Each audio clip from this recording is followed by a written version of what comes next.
Have you ever wondered how people managed to get nice toys that are just out of reach? My name is Junior, and I want to share my story with you. Because of my grind, I was able to start a construction company. To date, I built hundreds of custom homes, and I'm still hustling. But one thing was missing: to one day own the American icon, the Corvette. Once they went mid-engine, I just had to have it.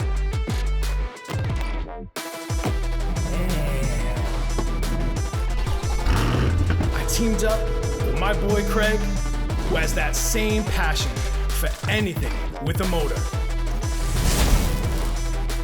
Our goal is to find like-minded people and have them share their stories and their rides.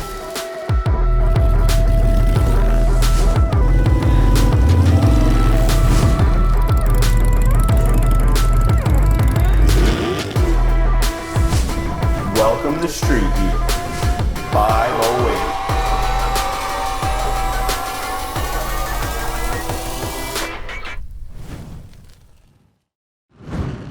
This week on Street Heat 508, we hang out with a cool cat, Vic, and see his rides. He's got that old school vibe to him. Let me tell you something, you guys are gonna love his story and just love his vibe.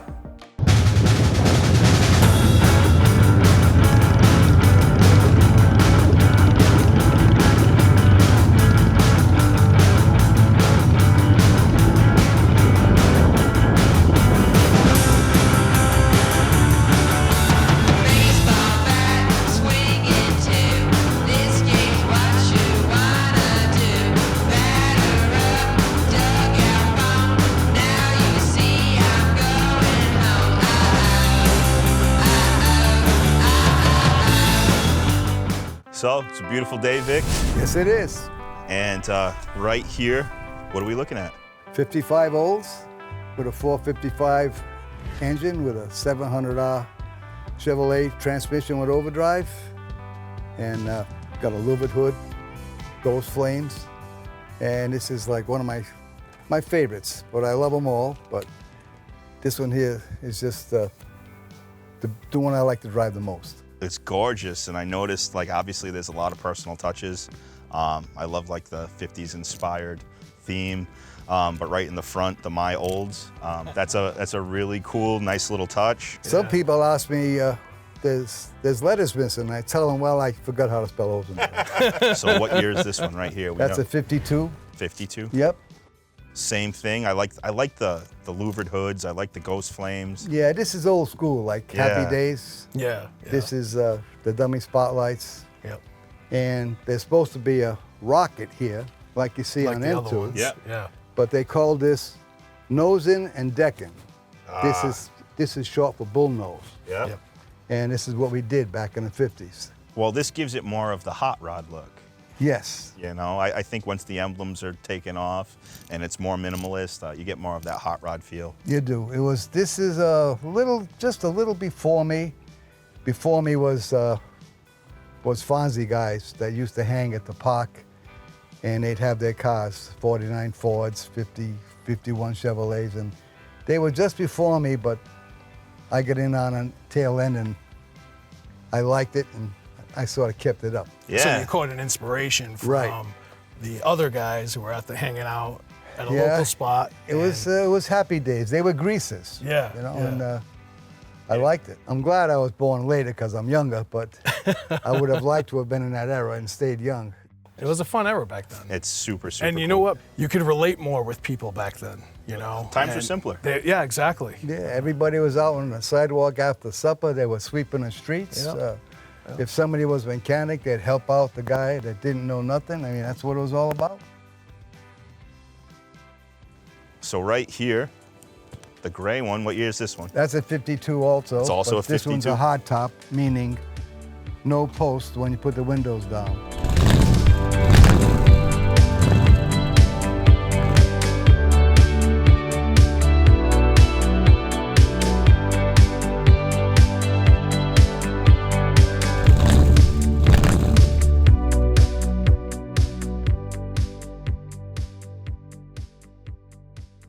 So this one, it seems like you almost kept more like factory. Yep. You got rid of the hot rod. Except it's got the 55 engine from that one in here. Gotcha.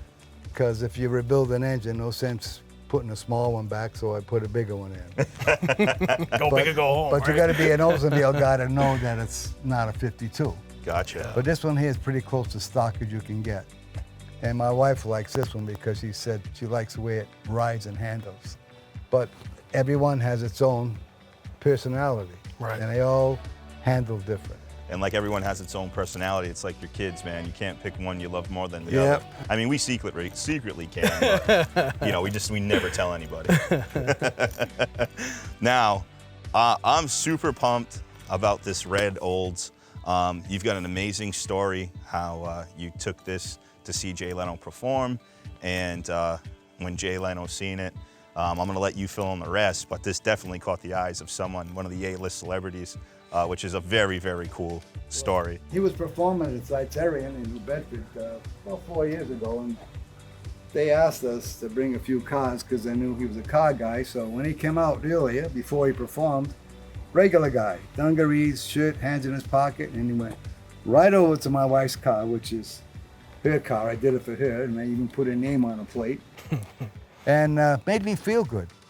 And he said, oh, 53. I says, no, you're close. It's a 51. And he said, oh, stock engine? I says, no, 455, with rack and pinion, overdrive transmission. And it made me feel good because he liked what I did.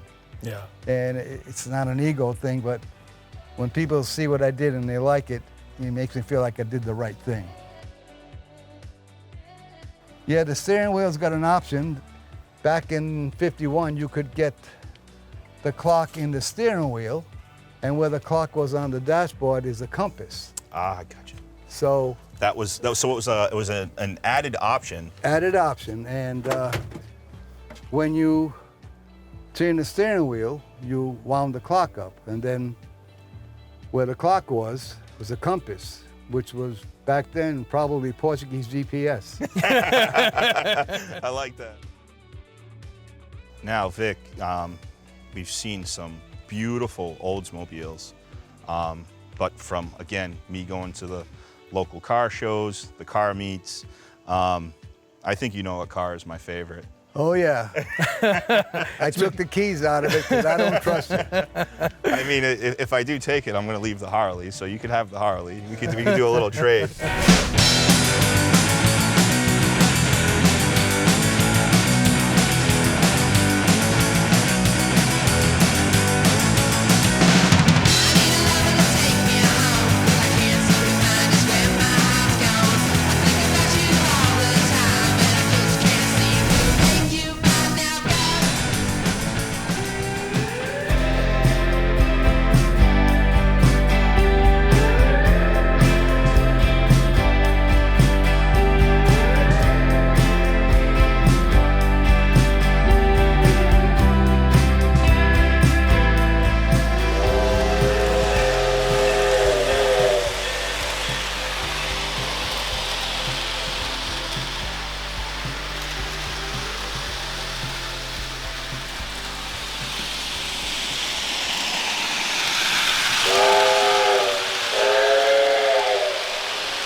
It's like a flashback in time. You don't see this very often, and you got it in your house, which is amazing. Thank you for sharing. Well, 64 years ago, 1957, my father's godfather had no children, so I guess he had money. He bought a new car every year, Wow. and he had a 57 Chevy in the driveway and a pool table in the cellar. And I said, when I get big, I want a pool table and a 57 Chevy. Well, everybody's got a 57. Had 3 of them, so now I go to Oldsmobiles. But I got the table, and as you can see, I got a 50's room. Yeah. And before the COVID, 100 people would come through that door from 12 o'clock noontime to 12 o'clock at night. All people I like. My wife would make the food, and it was just a great day. One of the stories that I really, really like that you told me, that kind of shows, you know, how you probably got here was when you used to do door-to-door tune-ups. I'd go to your house back in the late 50s and tune your car up for $20. Plugs, points, condenser were $8.50, so I'd make $11.50. And you know, people were making $1.50 an hour, but I was always trying to find a way to better myself, and that's what I did. Yeah, so I quit high school. I wasn't dumb. I just didn't like Durfee. I should have went to Diamond, because I like cars, obviously. I would have taken up mechanics, and I probably would have played sports, because I played hardball up until I was 18. Then I went to fast pitch softball, and that was another part of my life. And, my mother and father worked in a sweatshop, and they never made big money, but they came home every week, put their money, you know, in the envelopes, paid this, paid that, and then the big thing then was Fridays. It was either chow mein or fish and chips. You know, back then that's what you did. You didn't eat meat, and now it's like that's all gone. It's all gone, and. But it's values. It's something that you learn from your parents. They went to work every day. They did. They came home. They paid their bills. They were responsible, and then whatever was left, it was spent basically with the family. It was about family time. People think a dinner is nothing but sitting down and eating. It's more than that. It's sitting down with your family, having a conversation. Yeah. I never called my father old man. Never called my mother old lady. It was my mom and dad till they died, and that's the way I was brought up. I've seen some beautiful cars. I know that you've owned some really beautiful cars. Other than what we've seen, is there one car that you haven't owned that you wish you owned? Or, I mean, sky's the limit. I mean, you haven't stopped collecting. Is there the next car that, you know, you're gonna get? Just the 49 that I'm doing, and I really don't need another car, but I want another car. Yeah.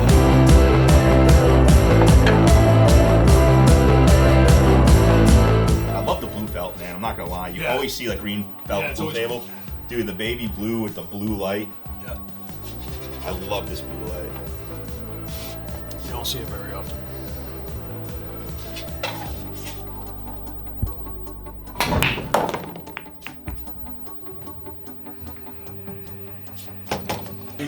We're not gonna have a real game because I'm not good. I'm going for whatever I can. Yeah, you don't have your left hand. No. Shaking.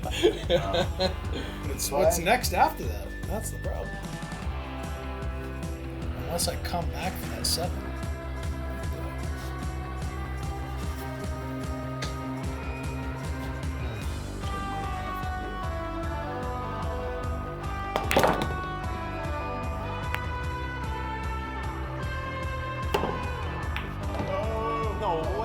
Vic, man, thank you. I appreciate it. You're an awesome guy, great soul. Glad having you guys here. You have a great story, so thank you for sharing. Vic, I mean, It was great. I See appreciate you. you picking me. no problem. Seeing at the car shows is a lot different than hanging. A little bit. So your cool level to me just went up like 20 notches. But I do shoot better. Yeah, this is Johnny Maestro. He's from the 50s, and he was with the Brooklyn Bridge also, and he was one of the lucky ones. His voice never changed. He was at Roads on a Patuxent one night, and he sang that song, You'll Never Walk Alone, and I got a chill down my back. I mean, what a great guy. And this is just before he passed away down at Heritage Park, and he died of cancer, and it was an honor to meet a person like that. Yeah, that's all part of it.